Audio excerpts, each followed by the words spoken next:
Bismillahirrahmanirrahim. Alhamdulillahirabbil alamin. Wassalatu wassalamu ala asyrafil anbiya'i wal mursalin Sayyidina Muhammadin wa ala alihi wa sahbihi ajma'in. Qala rabbi shrah li sadri wa yassir li amri wahlul 'uqdatam min lisani yafqahu qawli. Subhanaka la ilma lana illa ma 'allamtana innaka antal alimul hakim wa la hawla wa la quwwata illa billahil aliyyil azim. Nawaitu ta'allu wa ta'lim wa tazakkura wa tazkira wa nafa'a wal intifa' wal ifadah wal istifadah wal hassa 'ala tamassuki bi kitabillah wa sunnati rasulih wa du'a ila al-huda wa dalalata 'alal khair ibtigha'a wajhillah wa qurbihi wa sawabihi subhanahu wa ta'ala. Allahumma inni as'aluka ilman ladunni wa mashraba safihan ya wahabu ya ghani. Qala al-muallif rahimahullahu ta'ala wa nafa'ana bih wa bi'ulumihi fid daraini amin. Rabbi yassir wa la tu'assir wa tammim bil khair wa la hawla wa la quwwata illa billahil aliyyil azim. Ilahi anta maksudi wa ridhaka matlubi a'tini mahabbataka wa ma'rifataka. Amma ba'du. Assalamualaikum warahmatullahi wabarakatuh. Berkata Syekh Abdul Qadir bin Abdul Muttalib Al-Mandili dalam kitab dia Penawar bagi Hati sehinggalah perkataan beliau, dan ketahui olehmu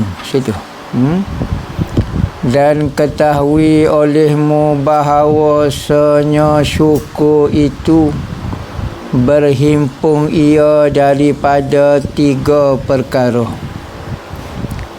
Pertama, ilmu. Kedua, kelakuan.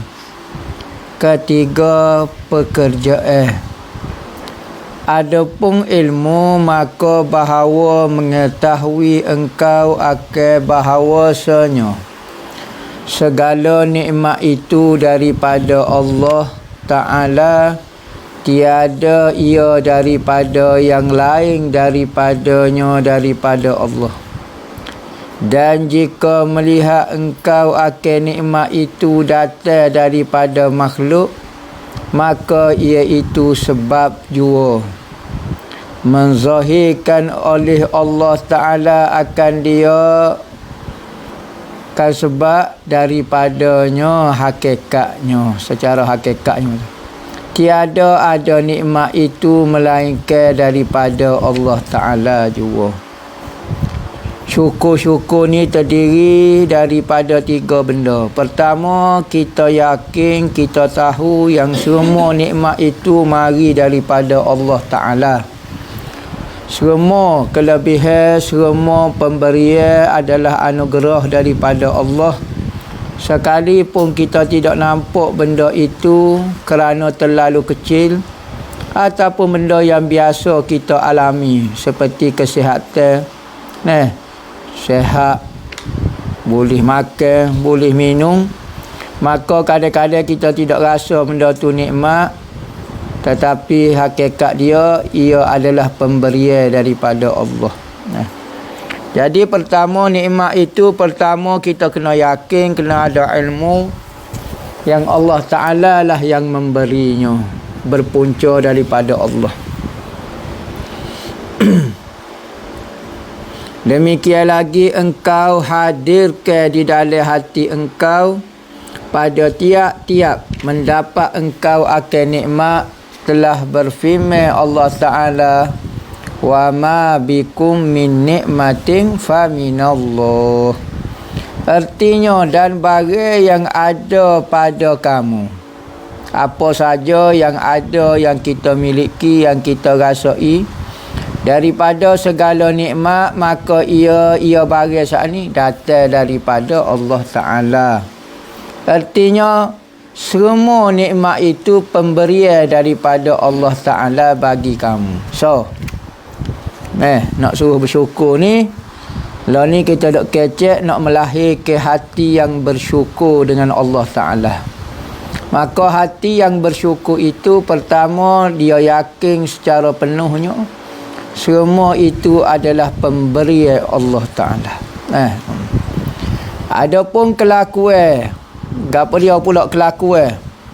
Maka engkau suka cita, gembira, kerana ia merupakan pemberian daripada Allah. Maka pertama kena tahu benda tu pemberian. Kedua, suka tu kelakuan. Apabila bertemu dengan satu-satu nikmat, maka rasa suka, gembira dengan Tuhan yang memberi nikmat. Suka kita dengan Tuhan kerana Tuhan memberi nikmat kepada kita. Serta engkau membesarkan akan dia, muliakan Allah, pujalah Allah kerana dialah yang memberi nikmat kepada kamu. Dan menghina akan diri engkau. Kita rasa terlalu kerdil, rasa hinanya diri kita tidak layak mendapat nikmat ni. Tetapi tidak lain, tidak bukan pemberian Tuhan, tidak memilih sesiapa pun. Semata-mata pemberian Tuhan, maka berasa bertuah, berasa bangga, rasa berbesar hati dengan pemberian Tuhan tu. Dan adapun pekerjaan dia, maka iaitu bahawa engkau pakai segala nikmat itu pada yang disuruh Tuhan. Maka apabila mari rasa gembira, barulah kita gunakan nikmat yang kita rasa gembira saat ni kepada benda-benda yang Allah Ta'ala suruh kita buat. Mata Tuhan suruh buat gapo, tangan Tuhan suruh buat gapo, otak Tuhan suruh buat gapo, perut kita Tuhan suruh buat gapo, kepintaran kita, kebolehan kita, nikmat kita, pengaruh kita, kuasa kita, kita guna untuk gapo. Apabila tiga benda ni ada, maka orang tu dipanggil bersyukur. Ada ilmu, yakin 100% ini adalah pemberian Tuhan, bergembira dengan nikmat itu. Ketiganya, menggunakan nikmat itu kepada benda hak Tuhan suruh. Jadi cukup tiga benda ni, orang tu betul-betul bersyukur kepada Allah Ta'ala. Kalau kita kata mulut saja, kata Alhamdulillah, syukur, betul dah, tak salah dah. Tetapi masih belum sempurna lagi.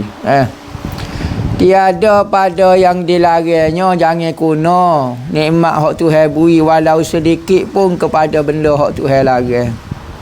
Seperti engkau pakai akal mata engkau, gunalah pada melihat akal Quran. Tujuan mata kita tengok benda-benda yang Tuhan redha. Tengok Quran, tengok hadis, tengok kitab-kitab agama, tengok muka ulama, tengok muka orang tua kita, tengok muka wali-wali. Dan kitab-kitab hadis dan kitab-kitab ilmu yang memberi manfaat. Maka orang ni bersyukur ni, mata dia guna pada tempat dia. Dan jangan engkau pakai akan dia, akan mata saat ni pada melihat yang haram. Hak Tuhan tidak reda, hak Tuhan larang. Tuhan kata jangan tengok perempuan, pergi tengok juga perempuan guna mata ni. Tak boleh. Seperti perempuan ajnabiyah melihat perempuan yang halal nikah dengan kita, tak boleh. Lepas tu tengok mahram kita, tengok ibu bapa boleh, tengok kakak, tengok adik boleh. Tapi kalau tengok dengan cara nafsu kok, tak boleh juga. Artinya perempuan yang bukan mahram kita, engkau, dan bukan isteri engkau, dan bukan sahaya engkau. Sahaya ni hamba kau. Kalau hamba boleh tengok. Sebab tu orang dulu, sahaya dia buat majlis tari depan dia tak apa. Sahaya dia berjoget depan dia tak apa. Sahaya dia. Tidak jadi masalah ke apa dia. Tapi dia tak boleh jamu saing-saing dia untuk tengok hamba dia, tak boleh. Suruh sahaya dia berjoget tengok ramai-ramai, tak boleh. Untuk dia boleh. Dan seperti engkau belanja ke harta engkau pada nafkah anak bini engkau, guna duit untuk belanja anak isteri kita. Kita beli buku, kita beli makanan, kita beli kakas dapur, kita beli barang kemas, belilah berapa dia untuk isteri dan anak-anak kita. Jangan guna pada benda haram. Dan pada menuntut ilmu, guna duit untuk beli kitab, beli pen, beli buku. Dan menunaikan haji pergi ke Mekah, biarlah harga mahal pun, tetapi pitih ni saya gunakan untuk benda halal. Maka kalau untuk agama, untuk benda halal, benda tu tak dipanggil membazir. Sekali pun belah-belah ribu, 20,000, pergi buat gapo apa 20,000, tapi saya buat ibadat, tidak bazir. Tapi kalau benda haram, 20 sen pun tak boleh. 20 sen yang saya jodi, tak boleh, haram, berdosa, tak baik, Tuhan marah. Lepas tu habis tu beratus ribu tu, tak apa buat ibadat hak Tuhan suka. Membazir, tidak ada istilah membazir. Katanya Imam Syafi'i, kalau kamu menghabiskan 2/3 hartamu, kita ada 1 juta, kita habis 700,000, 700,000 untuk beli minyak atas, minyak wangi, maka itu tidak panggil membazir. Kerana antara sunnah Nabi pakai minyak atas, pakai minyak wangi. Tiada pada maksiat, jangan guna pada maksiat seperti judi dan loteri. Judi. Loteri ni tiket nombor ekor. Tiket. Judi ni macam-macam lah. Judi kuda ke, judi air ke, judi bewok ke, semua tu tak boleh berlaku. Loteri ni tiket nombor ekor. Naik nombor ekor, nombor kuda, nombor berapa naik kau berapa dia. Dan ekornya, ekornya pula. Maknanya tiket nombor ekor. Bukan ekornya, ekor berapa ni.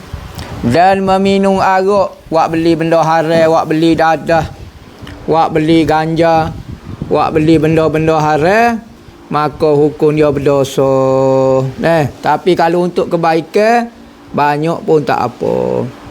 Dan ketahui olehmu bahawasanya tiada sempurna syukur itu, melainkan syukur mereka yang meluaskan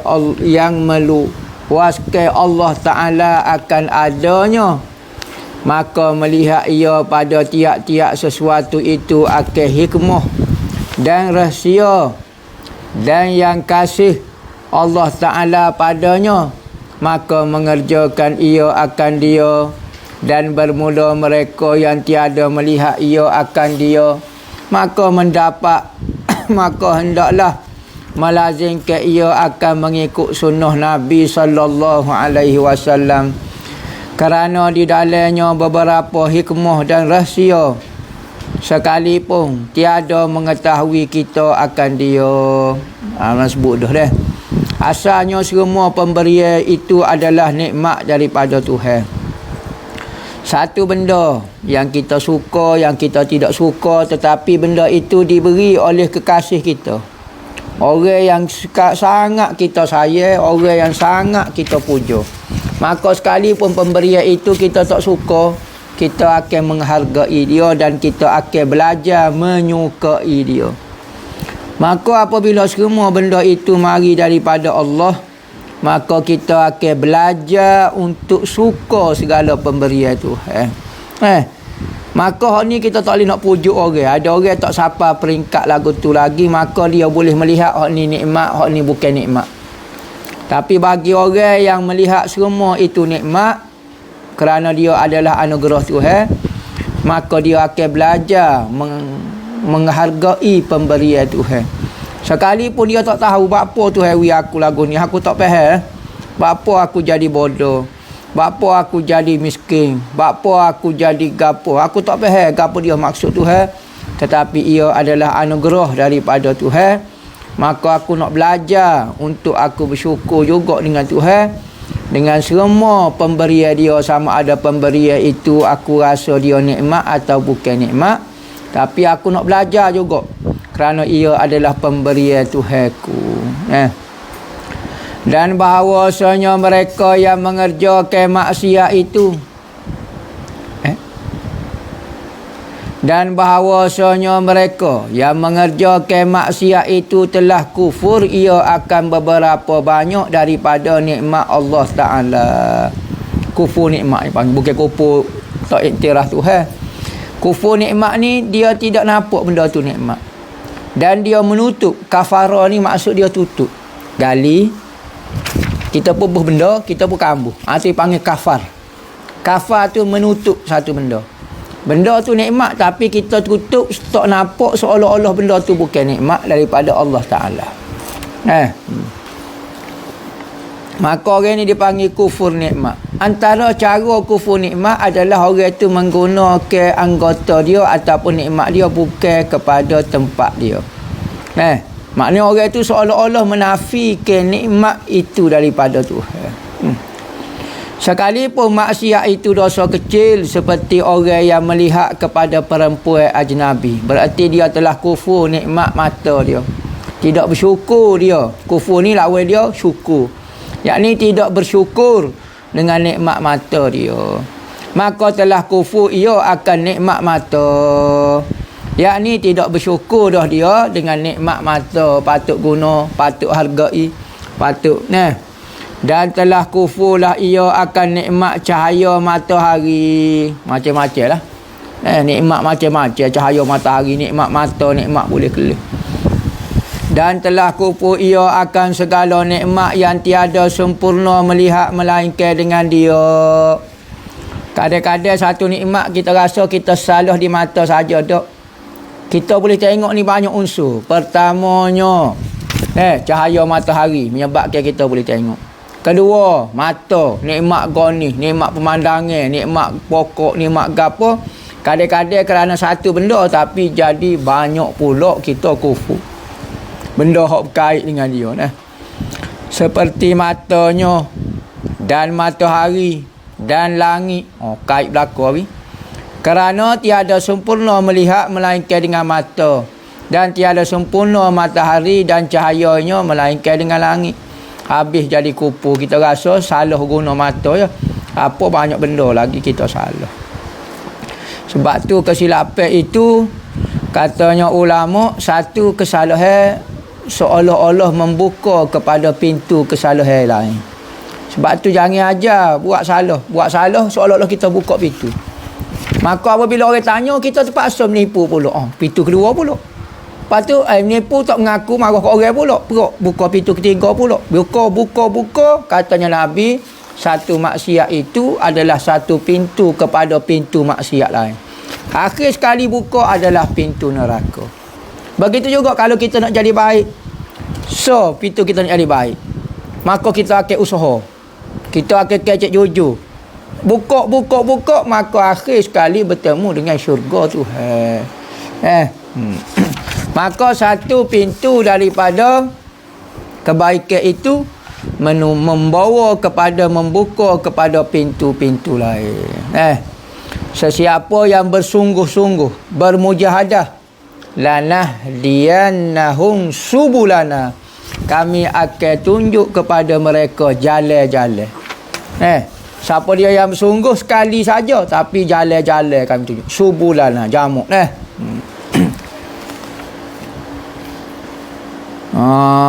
maka telah kupuk ia dengan beberapa nikmat Allah Ta'ala di bumi dan di langit, dan kiyah olehmu atas ini akan segala maksiat lain. Kiyah lah gapo-gapo. Kerana tiada dapat mengerjakan satu maksiat melainkan dengan beberapa sebab. Satu-satu kesalahan itu terdiri daripada beberapa sebab. Dan beberapa nikmat.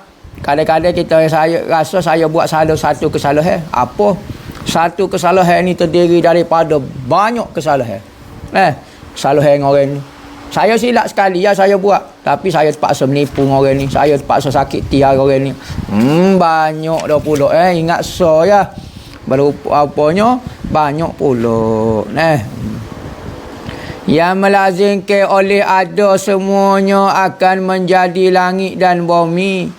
dan bahawasanya tiada sempurna syukur melainkan daripada mereka yang menunaikan ia akan dia dengan ikhlas kerana Allah Ta'ala ketunggalan dia, semata-mata Tuhan yang so, tiada kerana sesuatu yang lain daripadanya. Maka kerana yang demikian hendaklah menyebut ambo akan ikhlas. Lepas pada syukur, ambo nak kecek bak ikhlas. Kerana seorang itu tidak boleh bersyukur, dan hendaklah dia bersyukur untuk Tuhan saja semata-mata. Kerana secara hakikatnya yang memberi nikmat adalah Allah. Sekalipun melalui sebab-sebab tangan manusia ko.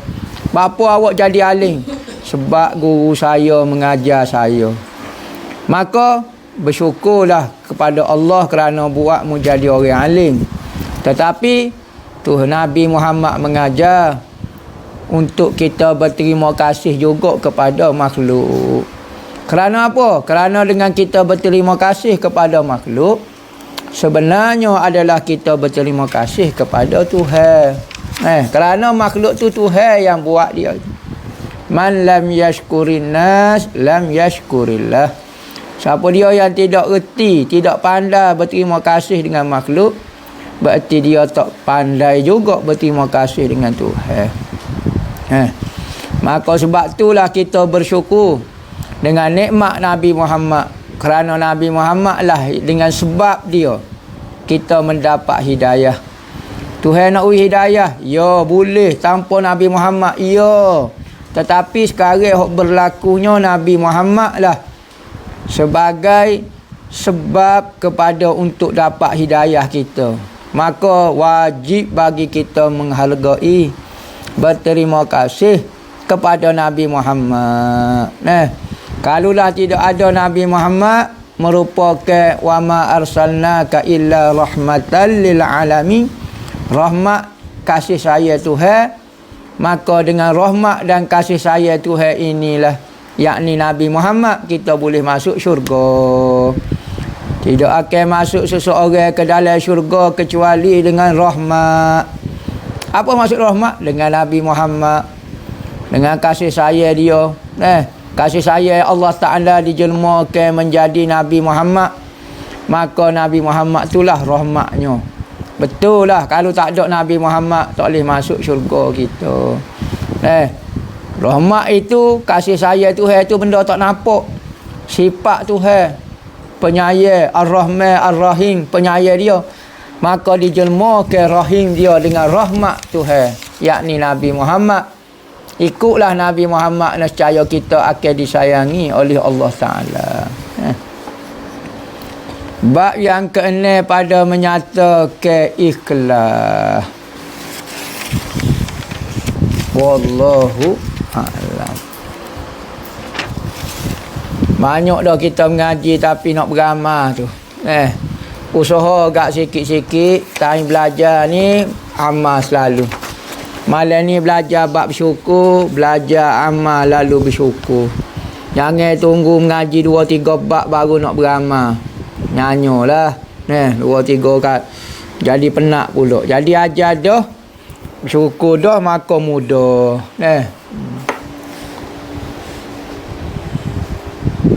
Kalau kita selawat baca Sayyidina Muhammad, baca Sayyidina Muhammad, bukan Sayyidina Muhammad, kira berdosa ke? Dia hak tepatnya baca dia Sayyidina Muhammad. Sayyidina ni tak tepat baca dia. Bahkan makna dia muka lain. Maka kalau kita dah sebut Sayyidina, maksud dia Sayyidina lah. Supaya Sidi Ibrahim Ad-Dusuki, Sidi ni tu bubuh dalam kata zikir tu Sidi. Bah kita sebut betul ke tak? Tu dia panggil di dalam ilmu nahwu tu, dia panggil cara baca dia perekah, dia panggil. Asal kalimah Siti Khadijah, asal kalimah Sayyidati Khadijah. Apabila bahasa tu panjang sangat, bahasa Arab ni dia ada cara merengkahkan bahasa. Sayyidati, maka cukup dengan kita sebut Siti Siti, sadu dah, sadu. Bertasydid. Siti Khadijah. Bermakna Sayyidati. Supaya kita sebut Habibati, kekasih hamba. Habibati panjang, kita sebut Bibti. Bibti ni maknanya Habibati. Kalau Habibi, kekasih saya, kita sebut Bibi. Bibi tu maknanya Habibi, makna dia. Bukan Bibi tu Bibi Bibi maknanya Habibi, maknanya. Maka apa kita nak sebut Siti ke Siti? Siti Nurhaliza. Siti gapo dia ikutlah. Siti Khadijah. Siti tak ada sebut Siti Khadijah. Salah tak baca itu? Ya salah kalau menurut bahasa Arab. Tapi bahasa Melayu maksud dia Siti tu Siti lah, Sayyidati lah. Siapa sebut Sayyidina lah. Maksud dia Sayyidina lah maksud dia. Sebab Sayyidina ni maksud dia gapo dia tak tahu beruai kau gapo dia tak ingat dah. Kau gapo dia? Sidna Nabi, Sidna Nabi, Sidna ni gapo dia? Sayyidina. Lepas tu Sidna ringkas. Supaya kita lah. Nama orang tu Muhammad Karing, Power Ranger, hijau, kelabu dan hijau. Nama dia. Panjang kita mau. Panggil Iying. Pendeknya la haula wala quwata illa billah. Muhammad Karing panjang-panjang punya Iying.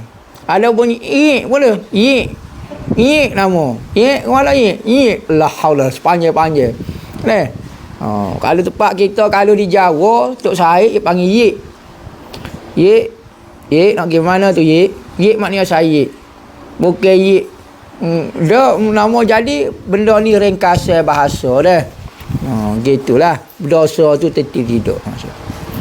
Minta petua atasi lemah jatung. Makanlah jatung benda hak kuat. Contohnya jatung utuh. Beli jatung utuh, wak sup ko, goreng ko, makan. Ataupun jatung buai ko, ataupun jatung landok ko, gapo dia. We makan jatung aku tu. Tu nak suruh kuat. Kalau jatung jenis lemah. Ya jatung ni masalah banyak. Jatung sumbat, jatung lemah, jatung aktif lajuk, jatung duk saja, jatung lepok, jatung malah, jatung pisang, macam-macam. Jadi kalau lemah jatung ni makan benda-benda menguatkan gitu. Tu lemah jatung dia panggil. Lemah jatung ni biasanya jatung dia ni sama ada asal tu siap lemah ataupun kerana penyakit. Jatung dia tu kuat sangat jadi lemah. Kuat sangat, aktif sangat jadi letih. Jatung. Dia tak boleh sungguh lajuk, lama-lama jadi letih. Lebih pada orang, penat jadi. Boleh kau Ustaz terangkan apa itu aliran batiniah? Terima kasih. Batiniah ni satu ajaran sesat yang berkembang, yang diasahkan oleh adalah siapa dia tak ingat dah. Dipanggil aliran, dia aliran batiniah. Apa maksud batiniah? Semua syariat-syariat di dalam agama Islam ada maksud di sebalik dia. Batin dia dipanggil. Hak zahirnya suruh semaya, tetapi batin dia sebenar nak suruh ingat Tuhan. Maka apabila lagu tu dia ambil makna batin saja. Okey, kalau mau ingat Tuhan dah, tak semaya pun. Dia menolak syariat hak zahir, mengambil hak batin saja. Tapi kalau dia ambil kedua-dua, hak tu tidak panggil batiniah.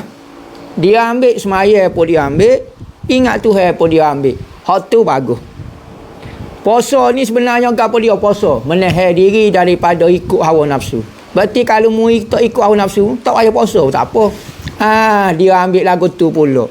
Maka kalau ambil kedua-duanya bagus. Zahir dan batin. Maka ada dua golongan hak sesat. Pertama golongan zahiriyah. Pegang zahir saja. Tak ada batin-batin ni. Ada ni pegang batin saja. Kedua-duanya salah berlaku. Nabi Muhammad ajar hak zahir, ajar hak batin. Nabi Muhammad tu terdiri, Muhammadi itu terdiri daripada zahir syariat dan batin hakikat pun kedua-duanya Nabi Muhammad ajar. Maka aliran batiniyah ni dia menafikan zahir syariat maka apabila nafi zahir syariat menyebabkan jadi kufur. Kalau dia kata semaya tak wajib, maka secara zahirnya dia jadi kufur secara zahir. Maka sesat, ya kumpulan ni sesat. Tu masuk aliran batiniah. Lepas tu urut teh batin, tu tak ada kaitan. Bab urut teh batin ko, bab ilmu batin ko, tenaga batin tu bab silap lain pula. Batiniah yang dikehendaki di sini maknanya aliran hak sesat. Bukan aliran juru ilmu batin ko apa dia. Kita kena kuatkan bab tenaga batin kita. Tu bab lain. Hak ni bab ajaran sesat. Saya semaya berjemaah di masjid. Tengah-tengah semaya dengar tu imam baca Fatihah sebut makhraj tak salah. Boleh tak balik dari masjid saya nak ulang semula. Lah gilah nak ulang. Dah muka salah dekat kata tuan. Tapi kalau kita tak yakin maka tak wajib ulang. Kalau yakin wajib ulang sembahyang tu. Gitu saja. Ustaz yang disayangi, saya nak tanya, untuk selawat 1000 kali sehari lepas subuh tu elok selawat ketika masih di atas jadah atau boleh ketika melakukan kerja harian? Dan orang kata lebih elok kita selawat 1000 dulu, lepas tu baru basuhkan lidah dengan selawat tanpa bilangan. Gini hak moleknya selawat 1000 tu perhabis lepas subuh lalu direct. Kalau tak ada, okey tak apalah, sambil buat kerja ke gapo sebelum pada tidur habiskan 1000. Habiskan 1000 nak tambah pula selawat. Lagilah nak selawat 25,000 sehari ke, 300,000 kali sehari ke, ulama buat dah. Tak usah duk takutlah. Jangan duk rasa amalan saya paling banyak sekali. Ulama ada hak senyap-senyap sejuta pun ada. Apa buat dia berlomba-lomba kerana nak duduk dekat dengan Nabi Muhammad. Aksaruhum alayya solah. Siapa dia nak duduk dekat, akrabukum ilayya majlisa yaumal qiyamah, paling dekat dengan Nabi Muhammad, aksaruhum alayya solah, paling banyak. Pas kita 1000 rasa banyak dah. Saing kita 1,500. Lebih 500 lah dia. Lepas tu 1,501. Satu yang lebih tak apa. Orang betul lebih banyak. Jadi orang nak dekat dengan Nabi Muhammad berlaku. Mohon ijazah dan cara beramal doa ya Hanan, ya Manan, ya Fatah, ya Razak, ya Ghani, ya Mughni, ya Qahar, ya Jabbar, ya Qawi, ya Matin, ya Zal Jalali wal Ikram. Hamba tak ingat, hamba rasa dengar rasa doa ni. Tapi hamba tak ingat lah. Hamba ada ijazah kodok. Jadi hamba tak ingat lah mana tu. Rasa-rasa tu hamba tak ijazah lagi lah. Tunggu nanti hamba cek-cek takut jumpa kau apa dia. Tapi macam biasa dengar. Ustaz mohon ijazah wiri Imam Nawawi. Wiri Imam Nawawi. Hizib Nawawi ke? Hizib Nawawi anak ijazah ke baca Hizib Nawawi. Bagi orang yang anxiety. Antara amalan Hizib Nawawi ni untuk menenangkan hidup kita. Baca bismillahirrahmanirrahim. Aku ulung ala nafsi wali ni lah. Baca tu Hizib Nawawi untuk ketenangan hati. Baca pagi. Boleh kau ijazah amalan umum yang saya ambil dengan tuan guru. Saya ijazah ke pula pada ahli keluarga dan rakan-rakan yang nak amalan tersebut. Hamba ijazah dah amalan. Hok hamba telah ajar dan sedang ajar dan akan ajar untuk diamalkan untuk penonton, orang yang tengok live ke secara langsung ataupun bukan secara langsung, orang yang sempat hidup dengan hamba ke, semua amalan yang hamba ajar tu hamba ijazah boleh beramal dan boleh mengijazahkan kepada orang lain. Saya nak tanya tentang pengurusan masa seorang anak terhadap mak ayah yang sudah bercerai. Bagaimana pengurusan nak bagi masa? Pandai-pandai lah. Apabila kita dah dewasa dah, mak ayah kita duduk suku-suku, maka pandai-pandai lah. Hak ni masa untuk mak, buat masa untuk ayah. Pandai-pandai lah. Nak kata masa kita menikah, kita ada keluarga, lebih-lebih lagi kita retina, kena ikut tok laki pula. Tak boleh mudah-mudah nak pergi kosih-kosih. Jadi pandai-pandai lah masa tu. Pasal bab rezeki, sakit dan lain, semua dah tertulis di Lauh Mahfuz. Sejak kita dalam kandungan 120 hari. Soalan saya, salah tu akidah. Jika seorang cakap sempit rezeki kerana jin, saka yang sekat rezeki. Sakit pun sebab jin saka juga. Tak apa sebab. Sekalipun benda itu sudah ditakdirkan Tuhan, tetapi Tuhan membuat sebab bagi sesuatu perkara. Walan tajida li sunnatillahi tahwila, kamu tidak akan mendapati. Lan ni masuk atas fi'il mudhari' tajidu. Kaedah dia an-nafyu lil abad, selama-lamanya. Kamu tidak akan mendapati selama-lamanya perubahan kepada sunnatullah. Orang nak sihat kena pergi berubat. Tak akan ada perubahan selama-lamanya. Walan tajida li sunnatillahi tahwila. Sunnatullah. Maka kalau orang kata antara sebab hidupmu jadi punah ni sebab maksiatmu, tak salah. Sebab ke memang Tuhan takdir dah. Kalau nak fikir dengan ilmu Tuhan, tak usah mengaji, tak usah makan nasi, tak usah gapo lah. Tapi kalau kita mungkin tak tahu takdir Tuhan depan gapo dia, maka kita sunat buat asbab supaya menghasilkan. Sunat kita buat sebab supaya terhasilkan musabbab dia. Sunat lagu tu. Nabi Muhammad apabila nak pergi perang, dia bawa pedang, dia bawa senjata. Dia buat sebab untuk menghasilkan kemenangan. Dia tak tahu depan berlaku ke apa. Maka sunat kita buat sebab supaya dapat pahala. Kalau kita pergi berubat, dapat pahala. Siap tak siap suku pasal. Tapi buat sebab. Kita nak masuk syurga, buat ibadat. Masuk tak masuk tu suku pasal. Buat dulu. Maka tu tugas kita untuk mengetahui benda akan datang. Jangan bergantung dengan takdir semata-mata. Hak orang martabat tinggi tu tak suruh kecek lah. Hak ni kita kecek, pokok kita sesek lipat, sesek malah ibadat, sesek jahil, tak kenal Tuhan ni. Lagu tu cara kecek. Mana kalau orang hak peringkat tinggi tak suruh kecek tajuk lain. Tu Nabi Muhammad mengajar syariat sunnatullah. Saya ada berkenan pada seorang laki-laki yang soleh, akhlak baik, alim air. Tapi ibu ayah berat untuk menerima. Tak sih terima, tak sih. Orang jauh tak sih. Orang alim tak sih. Orang soleh tak sih. Ya nak mana? Ya nak orang jahat. Orang tak ada akhlak. Orang jahil. Orang bunuh orang. Ini nak tu kali. Tapi ibu ayah beratlah nak terima. Tak tahulah berat sebab tak ada pitih kali. Ya pitih segala-galanya lah. Adakah patut saya pilih pilihan saya atau jaga ibu ayah saya? Terima kasih. Gini. Koyak ko ayah, kata ayah, kita kenal budak ni berjuru, duk mengaji pondok lama dah. Dia pun nampak serabut dah duk pondok. Nampak suka kubel dulu juru mula-mula masuk. Tapi lo ni kau kubel, kau malah dengan di pondok jadi serabut, jadi gapo. Tapi dia juru lagi duk pondok. Kita pun kenal lah. Kita duk chatting-chatting dengan dia pun tahu ambil mesej masa bila yang pergi balas mesej kita. Jadi dia pun jadi lah kenal nampak alim, boleh baca kitab, boleh lipat orang ke apa. Jadi saya kenal. Maka mu ayah dia kata kerja ke tak? Tak kerja lagi lah, dia duk lipat orang ya. Makan nasi tahu kerja gapo, kerja dia mana mikir bab pitih, bab tanggungjawab. Ibu ayah duk wi pitih lagi. Mai kata tak salah, budak lipat salah.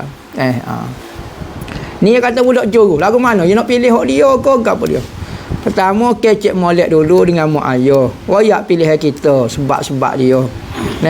Kalau ayah kita bui calung, ya lagu tu. Kalau ayah kita bui calung yang sama jodoh juga. Ambil budak ni lah. Budak ni jodoh ni. Sekalipun dia orang lama, dia rajin khidmat. Jadi bahagian AJK display. Nampak dia okey dia. Sabar lagi, boleh bertahan lagi lah. Orang lain tak secara kat orang lain. Apa-apa dia ni rajin nak khidmat, kau apa dia. Dia bagus lagi. Ayah wiak tu lah. Kalau ayah wiak tu saya nak tu lah. Nak unit bahagian masjid. Kena ke hak masjid. Misalnya contohnya, maka tak ada apa dah lah. Boleh hak masjid. Tak ada masalah apa. Tapi kalau ayah dia tolak tapi tak wi pilih tu penat ayah dia.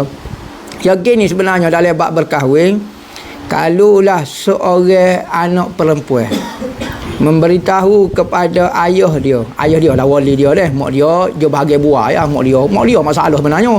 Ayah dia mudah ya, padahal dia bukan wali pun. Saya tak setuju. Awak tak setuju apa sah ni kau? Walau mak dia nak over acting, padahal dia pun korban juga, mak dia lipat juga. Apabila lagu tu, apabila mari anak tina wak mari hak jatuh hak sesuai dah, ada agama perangai molek dah kau apa dia, maka wajib ayah mengkahwinkan perempuan tu dengan budak tu. Tapi kalau dia awak mari hak kubah hak lipat, tak boleh. Ataupun dia tak setuju tapi dia ada calon hak lain, baru boleh tolak pilihan daripada anak. Kalau lah anak tu awak mari hak sesuai dah, maka wajib ayah tu mengkahwinkan. Kalau dia tak setuju kahwinkan lagi, tanya sebab dia buat apa. Saya ada calon. Okey, beres. Tapi kalau tak ada calon, cuma tolak saja, tak. Hukum dia jadi fasik, berdosa mak ayah lagu tu. Tuan guru, perempuan pula. Perempuan terbaik adalah perempuan yang tidak melihat laki-laki dan tidak dilihat oleh laki-laki. Kalau nadah kita dengan guru laki-laki macam mana? Boleh kau muslimat tu duduk depan guru, belanja Ailio tengok lapo tulis pondok A pondok B langok tengok ke muka. Boleh kau dok muslimat duduk depan guru yang mengajar dalam kuliah muslimat, terima kasih. Dia nak duduk belakang mengajar berapa dia? Ya gini sebenarnya, kalau orang lelaki ngajar itina molek tutup, ngajar sore gini. Orang tina tak boleh tengok muka guru, guru pun tak tengok muka anak murid tina dia. Tengok acak-acak nikah ramah lah tok guru tu. Tahun ni ni sore pula pas sore habis kota lah dia guru apa. Jadi anak murid pun jangan tengok hak afdalnya, guru pun jangan tengok hak tu paling afdal sekali. Kalau terpaksa tengok, misalnya ngajar nak tunjuk cara kau nak tulis peta kau apa, dia ikutlah. Tapi lah ni semua ada alat belakang dah. Tak syarat tengok sebenarnya. Misalnya maka terpaksa tengok, okey maka tak apa. Cuma jangan fokus lah. Kadang-kadang moga orang tino dengan orang jantan terbiak dia ada supaya kucing dengan ikan tawar. Warok setara mana kucing tu dia ada untuk tidur. Nyat kucing nak tengok. Tu dia paling berkorban habis saji-sajinya kan. Yang dengan ikan dengan kucing ni tak sedap menipu. Orang panggil warok kucing. Kita tengok kucing jalan depan kita selalu. Warok nampak tak bunyi jalan. Belakang kita. Nyok korban habis, nyok buka peti, nyok masuk Maggi, nyok apa dia. Ni bahasa kucing ni. Ni panggil warok kucing. Jadi lagu tu lah ustaz pun kena jaga, muslimat pun kena jagalah. Ngaji biar nampak jangan ada unsur fitnah. Ni dok gila kok ustaz. Dok gila kok hujung ngajar. Masalah juga. Jadi fitnah lah lagu tu. Asalnya belajar ilmu agama ni nak suruh tambah takut Tuhan. Ni jadi tambah gila kok orang pula tak boleh lah buat kerja lagu tu. Ni bukan artis. Ni ustaz-ustaz ni jangan buat koyak artis pula. Jadi gila pula nak jadi artis lah, Korea lah, berapa dia tak usah. Jangan nak karuk. Kita ni nak bawa orang ke Tuhan. Jangan buat pelik-pelik. Kalau takdir ustaz tu semak nak kata ke mana dah. Ada muslimat tu sengeling. Duduk juga minat ke ustaz tu. Ustaz tu ngajar bijak pun tapi minat sebab dia semak. Hak ni tok guru tak tahu. Cuma muka supernyepak lah. Tak ada orang tengok, nyanyi orang kata. Hak fardu ain tak si tengok muka supernyepak. Tak boleh karuk ni. Jadi ada nafsu tu. Salah sebenar maksud tujuan dalam belajar. Jadi kena jagalah hati masing-masing tu, kena jaga, mata tu jaga sikit. Macam mana nak kuat ke akidah pada akhir zaman ni? Belajarlah ilmu akidah. Zikir kuat-kuat, kuatkan hubungan dengan Allah, la ilaha illallah, kuatkan dengan Nabi Muhammad sallallahu alaihi Muhammad. Nyanyo ke diri kita, minta maaf dosa kita, astagfirullah. Buat amalan tu, jangan duk ikut Wahabi kat. Nah, lari berzikir, lari selawat, lari buat hak Nabi Muhammad suruh. Di samping kita belajar ilmu akidah yang benar, belajar jangan duk kuat ke akidah Wahabi. Oh, saya berpegang teguh dengan akidah 3 kau apa dia ikut. Tu karut belaka. Jadi kena pegang dengan akidah Ahlussunnah wal Jamaah. Pas lagu mana? Kena belajar. Carilah siapa-siapa dia guru Ahlussunnah wal Jamaah, pergi belajar dengan dia. Sain duk tidur. Kita duduk semaya. Duduk belaka. Apa duduk? Duduk belaka, duduk tidur, duduk semaya. Bukan duk buang ni. Boleh kau kita semaya di hadapan saing kita duduk tidur tu. Sebab kiblat menghadap ke sana. Ataupun kita perlu kejutkan dia, suruh dia bangun tu, lepas tu kita semaya. Tak wajib dah biar dia tidur kita ikut dia tidur. Bukan kata kita sembuh manusia. Cuma afdalnya afdalnya jangan ada orang lah hok moleknya lah, memang lagu tu lah hok moleknya. Tapi kalau kita semaya pun kau dia sah, tak ada masalah apa. Begitu juga kita jangan duduk di belakang orang semaya, makruh. Saat ni orang tu duduk depan semaya dah. Orang duduk depan semaya. Tidurlah misalnya. Molek gerak lah. Kalau nak boleh gerak lah. Kalau tak gerak, tak apa, semaya tu kosong. Begitu juga. Ni ada masalah biasa kita tengok. Dia duduk belakang orang semaya. Orang duduk semaya. Kain nipis. Kita duduk belakang dia. Duduk perhati. Tengok perhati sungguh kemarin lah. Mutu mulut-mulut. Belenjo idea. Semaya. Dah lah soh ni soh dekat-dekat kan. Jadi segar dia nak rokok. Allah terkepik-kepik kawan tu. Bangun pula terkepik pula kain punggung. Allah, segar lah dia.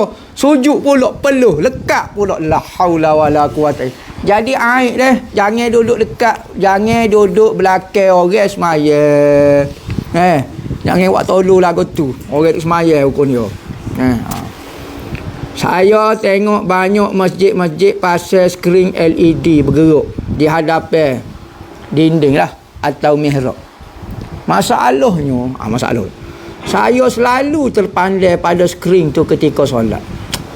Apa kita tengok skrin time semaya? Orang suruh tengok tempat sujud. Dia sendiri tak ada display. Memang tak khusyuk ustaz. Dan dah cuba untuk tak tengok. Tapi terbayar-bayar juga. Benar demo ni kacik skrin panggil. Orang ni panggil kacik skrin. Nama. Tak boleh jadi dia tengok pun jadi tergambar-gambar macam. Oh, berat benar demo ni. Mayan mana Mekah pun tak boleh lagu ni, kacik lagu ni. Dah kacik tak boleh orang. Maka skrin tu kalau benda tu mengganggu tak boleh. Makruh ganggu, mengganggu, menyebabkan mengganggu orang semaya. Ada kata haram mengganggu ke orang semaya. Tapi kalau skrin tu tak ganggu, muka awak tinggi ke. Kita ke sunat semaya tengok di pak. Ya kita mata rata, kita tengok kipas ekong. Dia nama Exum. Oh, 1 point berapa kuda. Apa ya kira dengan ekor kuda? Berapa ekor lembu kau apa? Tengok-tengok semaya orang kelik habis dah dia sore duk baca kau tu. Hak ni kata manusia tu nak ajar disiplin Kita semaya ni biar ada disiplin. Dah lah hidup kita tak ada disiplin dah. 5 minit ya belajar dengar kata, belajar tunduk. Ajar disiplin, jangan cara kat orang. Belajar tu kalau kita boleh berjaya 5 minit ni disiplin hidup kita insya-Allah. 24 jam kita boleh disiplin. Apa ni? Tengok kapek pula. Oh. Nampak pun muka kera. Sebab apa? Pulak kapek pulak muka kera pulak. Jadi masalah orang ni tak tahu ni. Masalah juga. Jangan tak selok cabut lah skrin LED tu, tak selok layar sangat lah. Jadi kacik lagu tu. Kena berlatih fokus dalam hidup. Sebab tu lah semaya ni kalau boleh tempat kosong. Berlatih tempat kosong. Antara cara kita nak reset otak kita duduk dalam satu bilik warna putih belakang. Dalam bilik warna putih belakang, cat putih belakang. Dari salin rumah buat satu bilik cat putih belakang. Sejadah warna putih kain. Nak semaya pun pakai kain serba jubah putih, jangan ada cicing semua. Putih belakang, sebeh warna putih. Rambut pun cap putih, seputih-putih, cap muka pakai bedok ke apa dia. Biar pakai putih belakang. Barulah otak kita akan jadi reset semula, betul semula. Itulah. Wallahu a'lam. Kita telah habis sebanyak dalam 200,000 dan kita masih memerlukan 280,000 lagi untuk menyiapkan tambahan daripada masjid yang kita sedia duk guna sekarang. Masjid tambahan ini adalah keperluan untuk pelajar-pelajar belajar. Kerana pertambahan pelajar maka memerlukan ruang yang sangat besar. Saya dipertanggungjawabkan untuk mengikut amanah untuk menguruskan Madrasah Ribat Al-Mustafa merayu kepada saudara dan saudari untuk menyumbang kepada pembangunan masjid yang sedang kita buat.